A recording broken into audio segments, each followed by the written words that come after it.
आज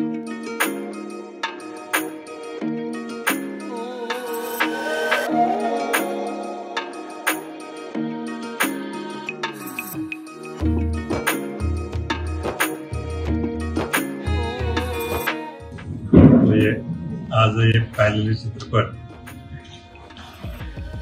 सत्यशोधक हे काळाची गरज आहे आणि यातून पुन्हा एकदा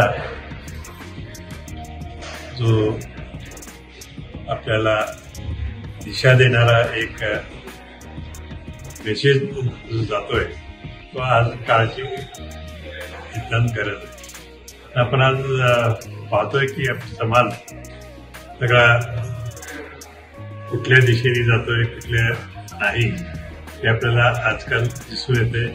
तर सत्यशोधकच्या खऱ्या अर्थात असा लावता येईल की आपण योग्य दिशेने आपण गेलं पाहिजे। योग्य दिशा आपण ठरवू शकतोय, दुसऱ्यांनी ठरवायची काही आवश्यकता नाही। आपल्यासाठी काय चांगलं आहे काय नाही स्वतः आपण ठरवावं आणि आपला मार्ग आपण निवडायचा।